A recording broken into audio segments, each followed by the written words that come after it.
Hello aspirants, welcome to AKSIS academy daily current affairs. So ముందుగా నిన్న ఇచ్చినటువంటి క్వశ్చన్లో మనం లాజిక్ చూద్దాం. So everyday we're doing this. So ఇది బేసికల్గా in the context of India's preparation for climate smart agriculture, అంటే వాతావరణానికి తగినట్టుగా వ్యవసాయాన్ని ఉన్నటువంటి టెక్నాలజీతో చేయడం. క్రింది వాటిలో ఏది correct? Climate smart village approach is part of project led by climate change, agriculture and food security and international research program. So ఇది కరెక్ట్ కాకపోయినా అది చాలా రీజనబుల్గా ఉంది కదా చదవడానికి. జనరల్గా అయితే ఇలాంటి క్వశ్చన్లు వదిలిపెడతారు, అది వేరే సంగతి అనుకోండి. అలాగే రెండవది, project is carried out under consultative group on international agriculture research. ఇది తెలియకపోతే పెట్టలేము, కానీ ఇది కూడా కరెక్టే. అలాగే international crop research institute for the semi arid is one of the research centres. ఇది కూడా కరెక్టే. So answer is 1 2 3. More or less ఇది ఫ్యాక్చువల్ ఇన్ఫర్మేషన్. ఫ్యాక్ట్స్కి లాజిక్స్ ఉండవు, తెలిస్తే పెడతాం, లేదంటే లేదు. అలాగే before we go to the session, if you're looking for UPSC admissions are group 1 and group 2 both AP and Telangana, so దయచేసి కింద నెంబర్కి కాల్ చేయండి. అలాగే if anyone wants to write mains test series for the upcoming UPSC mains, మీరు course join అవ్వాలని అనుకుంటే వివరాలు. ఇక ఈరోజు టాపిక్ వచ్చేసి ఇండియా మాన్సూన్ ప్రిపేర్డ్నెస్. మనందరికీ తెలుసు, సాధారణంగా జూన్ నెల వచ్చేటటువంటి సమయానికి నైరుతి ఋతుపవనాలు భారతదేశంలో ప్రవేశిస్తాయి. భారతదేశంలో 80% పైగా ఉన్నటువంటి రెయిన్ఫాల్ అంతా కూడా ఈ నైరుతి ఋతుపవనాల నుంచే వస్తుంది. ఇటీవల కాలంలో ఈ నైరుతి ఋతుపవనాలకి కొంత అడ్డుకట్ట వేసేందుకు సూపర్ ఎల్నినో ఒకటి వచ్చింది అనేటటువంటి వార్తలు మనం అందరం విన్నా, మనం కూడా క్లాస్ చేసుకున్నాం దాని మీద. అయితే ఒకవేళ నిజంగానే నైరుతి ఋతుపవనాల ద్వారా వర్షపాతం కనుక తక్కువగా వస్తే, మరి దీని కారణంగా భారతదేశానికి వచ్చేటటువంటి ప్రభావం ఏంటి? ఈ పర్టికులర్ సమస్య భారతదేశానికి రాబోతోంది అని అన్నప్పుడు మనం ఎంత రెడీగా ఉన్నాం? సో ఇవన్నీ కూడా మనం ఆలోచించాల్సినటువంటి విషయాలు. సో ఇందులో ముఖ్యంగా అసలు ఫస్ట్ ఆఫ్ ఆల్ ఈ టాపిక్ ఎందుకు న్యూస్లో ఉంది? రెయిన్ఫాల్ షోడ్ ఓన్లీ ఎ మైల్డ్ రివైవల్. సాధారణంగా జూన్ 15వ తారీఖుకి దేశం అంతటా కూడా నైరుతి ఋతుపవనాలు వ్యాపిస్తూ ఉంటాయి. కానీ జూన్ ఆఖరి వారం వచ్చేసింది, ఇప్పటికీ కూడా అనుకున్న స్థాయిలో ఋతుపవనాలు రికవరీ అయినట్టుగా మనకు కనిపించట్లేదు.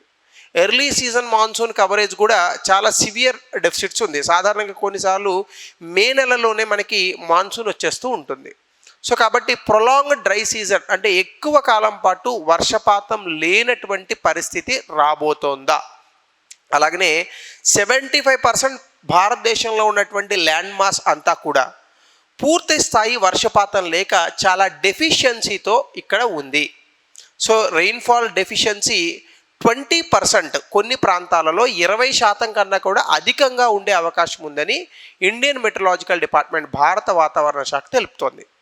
అంటే దీని తాలూకా కంక్లూజన్ ఏంటంటే, రాబోయేటటువంటి రోజుల్లో అనుకున్న స్థాయిలో ఈ సంవత్సరం వర్షాలు పడకపోవచ్చు. సో దీనివల్ల మనకి జరిగే నష్టాలు. ముందుగా ఇండియాస్ మాన్సూన్ అండ్ ప్రిపేర్డ్నెస్ అంటే ఏంటంటే, గత 10 సంవత్సరాల్లో క్లైమేట్ చేంజ్, వాతావరణ మార్పులు ఖచ్చితంగా వెదర్ ప్యాటర్న్స్ని చాలా మార్పులకు గురిచేశాయి. చాలా చోట్ల కొన్ని ప్రాంతాల్లో, చాలా చిన్న ప్రాంతాల్లో, ఈవెన్ లోకల్ ఏరియాస్లో కూడా పడుతున్నటువంటి వర్షపాతం కరెక్ట్గా పడట్లేదు. అయితే ఎక్కువన్నా పడుతుంది, లేదా తక్కువన్నా పడుతుంది. లేదంటే హైదరాబాద్లో వరదలు రావడం ఏంటి? హైదరాబాద్లో అసలు వచ్చేదే సెమీ ఎరిడ్ రీజియన్గా ఉంటుందండి. అప్రాక్సిమేట్గా 60 to 80 సెంటీమీటర్స్ రెయిన్ఫాల్ మధ్యలో ఉంటుంది. అలాంటి హైదరాబాద్కి కూడా వరదలు వచ్చాయి. సో కృష్ణానది మనందరికీ తెలుసు, ఎక్కువ సార్లు కృష్ణానదిలోకి వచ్చేటటువంటి నీరంతా కూడా నది ద్వారా వెళ్ళిపోతుంది కిందకి. అలాంటిది ఊరిలో కూడా నీళ్ళు వచ్చేటటువంటి పరిస్థితి. అఫ్కోర్స్ అందులో మానవ ప్రేరేపిత తప్పిదాలే ఎక్కువ ఉన్నాయి. సో కుండపోత వర్షాలు అనేటటువంటివి, క్లౌడ్ బర్స్ట్ చాలా ఎక్కువగా కనిపిస్తున్నాయి. ఈ వల్నరబిలిటీని కౌంటర్ చేయడానికి మనము నిర్మాణాత్మకంగా మన ఆర్థిక వ్యవస్థని బలోపేతం చేసుకోవాల్సినటువంటి అవసరం ఉంది. ఇది ఎలా చేయగలం? వర్షం ఎప్పుడు వస్తుందని ఎదురు చూడడం కాదు, వర్షం పడినప్పుడు ఆ వాటర్ని హార్వెస్ట్ చేసుకోవడం. అలాగే గ్రౌండ్ వాటర్ మేనేజ్మెంట్, భూగర్భ జలాలకు సంబంధించి నిర్వహణ కరెక్ట్గా చేయడం. ముఖ్యంగా దీని ద్వారా గ్రామీణ ప్రాంతాల్లో ఉపాధి అవకాశాలను కల్పించడం.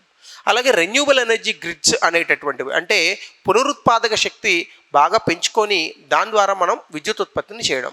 సో ఇవన్నీ కూడా మన ప్రిపేర్డ్నెస్లో భాగం. వీటికి సంబంధించి ఒక్కసారి కనుక మనం డేటాను కనుక చూస్తే జూన్ 2026 డెఫిసిట్ అనుకున్న దానికన్నా 40% పెరిగింది. సో దీన్ని మొత్తం జూలైలో కవర్ చేయడం అంత ఆషామాషి వ్యవహారం కాదు. అంటే జూన్ 2026లో రావాల్సిన వర్షపాతం కన్నా తక్కువగా వర్షపాతం నమోదైంది. అలాగే లాగింగ్ టెరిటోరియల్ కవరేజ్, మాన్సూన్ అనేటటువంటిది only half of the Indian land మాస్నే కవర్ చేస్తుంది. కానీ అంటే మాన్సూన్ ఇప్పటివరకు కవర్ చేసింది, ఇప్పటి వరకు half of the Indian land మాస్నే కవర్ చేసింది. సాధారణంగా అయితే జూన్ ఆఖరి వారం వచ్చేసేటప్పటికి దేశం అంతా కూడా వ్యాపిస్తుంది ఏవి నైరుతి ఋతుపవనాలు. అలాగే రీజనల్ డెఫిషియన్సీస్ 75% భారతదేశంలో 75% భారతదేశం కనీసం 20% రెయిన్ఫాల్ డెఫిసిట్ని ఫేస్ చేస్తుంది. అనుకున్న దానికన్నా 75% ప్రాంతాలలో రెయిన్ఫాల్ అనుకున్న దానికన్నా 20% తక్కువగా నమోదైందట. దీనికి రీజన్స్ ఏంటి, ఇది మనం చూడాలి. First El Niño. దీని గురించి నేను చాలా క్లుప్తంగా చాలా వివరంగా క్లాస్ చేశాను, సూపర్ ఎల్నినో కాన్సెప్ట్ గురించి. అదేంటంటే ఈక్వటోరియల్ పసిఫిక్ ఓషన్ వార్మ్ అవుతుంది, దీని కారణంగా మనకు సరిగ్గా మబ్బులు ఫామ్ అవ్వవు, దానివల్ల ఐటీసీజెడ్ మూమెంట్లో కొంత ఇబ్బందులు వస్తాయి, నైరుతి ఋతుపవనాలు కొంత క్షీణిస్తాయి. ఇది ఒక సమస్య. Delayed impact factor, lag effect అని అంటారు. అంటే మనకి ఎర్లీ జూన్లో 2026 మాన్సూన్ వచ్చినప్పటికీ దీని తాలూకా పూర్తి ప్రభావం జూలై ఆగస్ట్ వరకు ఉంటుంది. అంటే అనుకున్న టైంకి రావాల్సిన వర్షాలు కాస్త వ్యవధి తీసుకొని లేట్గా వస్తాయి. అలాగనే అన్ఫేవరబుల్ మ్యాడన్-జూలియన్ ఆసిలేషన్, ఇది గతంలో కూడా క్వశ్చన్ అడిగాడు. ఈ మ్యాడన్-జూలియన్ ఆసిలేషన్ అనేటటువంటిది ఏంటంటే బేసికల్గా భారతదేశానికి వర్షం రాకుండా అడ్డుకునే ఒక ఫినామినా. అంటే మనకి పైన ఉన్నటువంటి మబ్బుల్ని దూరంగా జరిపేస్తుంది ఇది, అదే మ్యాడన్-జూలియన్ ఆసిలేషన్. సో అలాగనే మనకి ఇన్అడిక్వేట్ స్ట్రక్చరల్ స్ట్రెంగ్త్ ఆఫ్ లో ప్రెషర్ సిస్టమ్, సాధారణంగా అల్పపీడనాలు ఫామ్ అయితే అధికంగా వర్షపాతం వస్తుంది. కానీ అల్పపీడనాల్లో గణనీయమైనటువంటి శక్తి కనుక లేకపోతే మబ్బుల్ని ఫామ్ చేసేటటువంటి కెపాసిటీ ఉండదు, దానివల్ల వర్షపాతం తక్కువగా నమోదవుతుంది. సో ఇవన్నీ కూడా మనకు ఉన్నటువంటి కారణాలు. అయితే ఇప్పుడు అనుకున్న స్థాయిలో వర్షపాతం కనుక పడకపోతే మనకి వచ్చేటటువంటి ఇబ్బందులు తెలుసుకునే ముందు వీక్ ఆపరేషనల్ మాన్సూన్ కరెంట్స్ ఒకసారి చూద్దాం. అంటే week wind currents fails to push monsoon. అంటే అనుకున్న స్థాయిలో గాలి వీచకపోవడం వల్ల, విండ్ అంటే హారిజాంటల్గా వెళ్ళేది, మాన్సూన్ మొత్తం మధ్య భారతదేశానికి అందలేకపోతుంది. అంటే చాలా ప్రాంతాలు వర్షం రాక డ్రైగా ఉండిపోతాయి. అలాగనే ఇంప్లికేషన్స్ ఆఫ్ పూర్ మాన్సూన్, అంటే అనుకున్న స్థాయిలో కనుక మనకి మాన్సూన్ రాకపోతే మనకు వచ్చే సమస్యలు ఏంటి? ముందుగా వ్యవసాయ ఉత్పాదకత తగ్గుతుంది. ఎందుకంటే రైతులు పలానా టైంకి వర్షం వస్తుందని అనుకుని విత్తనాలు వేస్తారు, అవి సరిగ్గా జరగలేదనుకోండి ఏమవుతుంది, ఖరీఫ్ క్రాప్స్ చాలా సివియర్గా ఇంపాక్ట్ అవుతాయి, దాని కారణంగా అవుట్పుట్ చాలా ఇబ్బంది పడుతుంది. రిడక్షన్ ఇన్ రూరల్ డిమాండ్, అనుకున్న స్థాయిలో మనకి రూరల్ డిమాండ్ అనే ఇన్కమ్ క్రియేట్ అవ్వదు. ఎందుకంటే వర్షాలు బాగా పడితే పంటలు బాగా పండుతాయి, రైతుల దగ్గర డబ్బులు ఉంటాయి, గ్రామీణ ప్రాంతాల్లో డిమాండ్ పెరుగుతుంది. ఇది లేకపోతే ఏమవుతుంది, రావు. బికాస్ గ్రామీణ ప్రాంతాల్లో చాలా ఎక్కువ శాతం మంది ప్రజలు వ్యవసాయాన్ని నమ్ముకునే ఉన్నారు. దీని కారణంగా వాళ్ళ ఉత్పత్తి దెబ్బతింటుంది. దీనివల్ల రైతుల ఆదాయాలు పడిపోతే రైతుల తాలూకా డిమాండ్ అనేటటువంటిది, కన్జంప్షన్ అనేటటువంటిది తగ్గుతుంది. దీనివల్ల ఓవరాల్ డిమాండ్ మీద దీని ప్రభావం ఉంటుంది. అలాగే నేషనల్ ఫుడ్ సెక్యూరిటీ, మీ అందరికీ తెలుసు భారతదేశం 140 కోట్లకు పైగా జనాభా కలిగినటువంటి దేశం.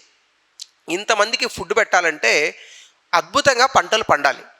అనుకున్న స్థాయిలో కనుక పంటలు పండకుండా దిగుబడి కనుక తగ్గితే, ఈ దిగుబడి తగ్గినటువంటి కారణంగా మనకి డిమాండ్ అలాగే ఉంటుంది, సప్లై తగ్గుతుంది. డిమాండ్ అలాగే ఉండి సప్లై తగ్గినా, లేదా డిమాండ్ పెరిగి సప్లై తగ్గినా ద్రవ్యోల్బణం అధికంగా వస్తుంది.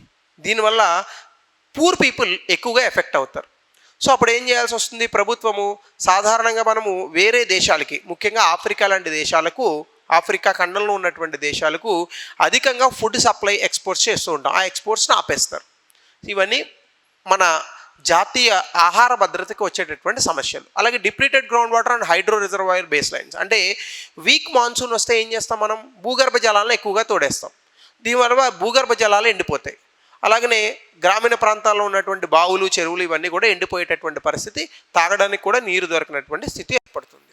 అలాగనే డిస్రప్షన్స్ టు హైడ్రో పవర్, అధికంగా నీరు ఈ స్టోరేజ్ కెపాసిటీ అని ఉంటుంది కదా మనకి, అంటే డ్యామ్స్ ఫుల్గా స్టోరేజ్ కెపాసిటీ ఉంటే జల విద్యుత్ని ఉత్పత్తి చేయగలం. జల విద్యుత్ అంటే ఎట్లా వస్తుంది, ఈ స్లోప్లో వాటర్ మూవ్ అయినప్పుడు కింద టర్బైన్స్ తిప్పుతుంది, తద్వారా మనకి ఎలక్ట్రిసిటీ వస్తుంది.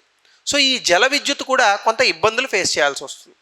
మరి దీనికి భారతదేశం ఎలా సన్నద్ధమైంది?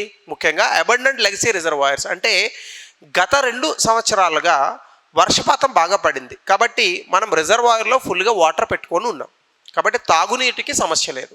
అలాగనే పవర్ గ్రిడ్ కూడా హైడ్రో పవర్ ద్వారా మనం రెన్యూబుల్ ఎనర్జీని కూడా, అంటే సోలార్ విండ్ ఎనర్జీ అనేటటువంటి దాన్ని మనం బాగా పెంచుకున్నాం. దీనివల్ల జల విద్యుత్ పైన మనకి ప్రభావం అనేటటువంటిది పెద్దగా ఉండకపోవచ్చు. అలాగనే టార్గెటెడ్ ఇన్ఫ్రాస్ట్రక్చర్, రూరల్ ఏరియాస్లో కూడా వర్షపు నీటిని పట్టుకోవడానికి చెక్ డ్యామ్స్ కానీ, రెయిన్ వాటర్ హార్వెస్టింగ్ కానీ, అలాగే నీటిని నిల్వ చేసేటటువంటి రకరకాల టెక్నిక్స్ కానీ వీటికి కూడా మనం ఊతమిస్తున్నాం.